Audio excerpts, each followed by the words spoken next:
I think the first place you have to start with is the extension of trust. I think that's always going to be the first place to start, because what we're really talking about when we're talking about having the ability to be honest, right, is exactly that. Mhm. It's I actually can be honest with you. I trust you enough to be able to be Mhm. honest with you, to tell you the truth that I know you'd probably rather not hear, and I definitely know I'd rather not have to tell you, but I trust you enough to be able to do that, right? And so many organizations, almost all, like I would venture to say, like all of them, are always in this pursuit of trust. But the way that they pursue trust is by saying, "Hey, just trust me. Just pretty please trust me. Just please, please. Look, I made a poster that says trust me. Please, please trust me." And then we'll make trust as one of our values, and we'll plaster that on the wall. We'll say, "See, look, you can trust me. I printed it." But we don't go through the actual act of extending trust. The first step, if you want to grow trust with your contractors or otherwise in just about any organization, is first genuinely extending trust throughout your organization. Your Mhm. contractors included. Some of those kind of more tangible ways that you can demonstrate trust is through we call them learning teams, but you can call them whatever you want.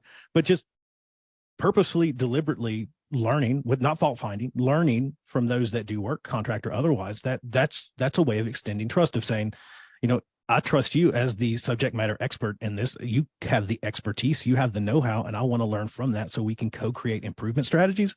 That's a Mhm. manifestation of trust. Another way that you can really show that trust, and we've already touched on this for just a second, but is in our reactions, right? Again, a really Mhm. common reaction a contractor has, even a mildly significant event. What's our first courses of action? It's that old school strategic three-pronged approach of blame, shame, and retrain, right? We kind of say, "Hey, contractor, that was bad. Shame on you. You need to do a safety stand down. Oh, and then by the way, we met with the executives, and we're going to remove you from site for a week, and you can come back apologetic, and then you can go back to work." That's not trust. That's the exact opposite of trust, right? That's an extension of distrust. So if we want to really demonstrate that, the best place, the most common place, one of the most powerful places, at least, to demonstrate that is when crap hits the fan, and say, "I know Mhm. you guys you didn't intend for this to happen. I know that it all made sense. I know. So let's learn together and change that, right? Let's work through that." That shift from reacting from a place of distrust and emotion to shifting towards response, right? It matters. It matters a lot. And again, just another way that you can actually demonstrate trust to those contractors. And as you start to do that, you'll definitely start to receive it in return, right? That story, again, back to the story of normal work, the story of that context, it spreads far and wide and usually pretty quickly. Yeah, that kind of goes into the inclusivity thing that Georgina was mentioning. The piece where you're saying, "Hey, we messed up," and then making all your employees part of the solution uh, to whatever the issue it is, being transparent about what actually happened, and then the inclusivity part of that relationship building, where you're actually making them part of the solution Mhm. process. Um, so uh obviously we burned through a lot of kind of the skills that inclusivity, honesty, all these kind of like intangible skills, and you guys mentioned a couple of other more like tangible ways, including Mhm. contract employees in company meetings alongside your full-time employees. Are there other examples you guys have of ways companies can do that, bring those contractors into the fold and make them feel part of the family? So I've seen some really good rewards and recognition programs. So, Mhm. and I've also seen some really negative stories. Worked on a mine site where contractors were told, so all the permanent employees received a reward for productivity. It was a very substantial amount. So we're talking over 1,000, say, US dollars, right? The contractors Mhm. were told, unfortunately, you're not going to be receiving this. And if you want to ask for a reward, go and see your company. So you can imagine on a mine site with 3,000 employees and a large portion, so maybe 60 or 70% is actually contractors that are doing the work for the company, Mm. how they felt and the segregation that creates, across site, the morale, the impact that has. So for me, it's about, again, making sure that you're treating your contractors as those subject matter experts and building that trust and relationship with them. But Mhm. when they're out there getting the work done, recognizing and valuing that they are getting the work done and therefore should be treated as so. So when you build your rewards and recognition programs, having them, you know, be a part of that process and rewarding that hard work as it gets done.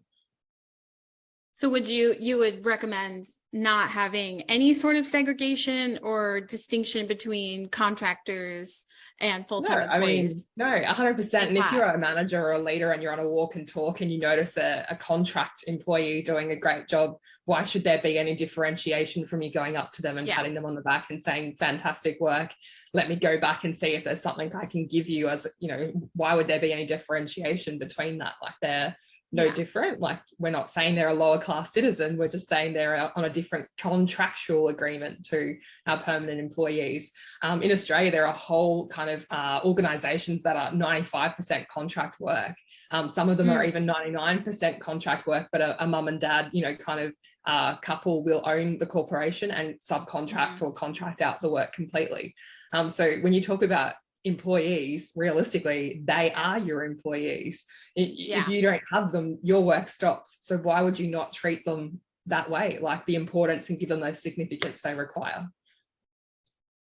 That's like the same kind of underlining tone of the lanyard situation. Like, what's the thought behind that identification?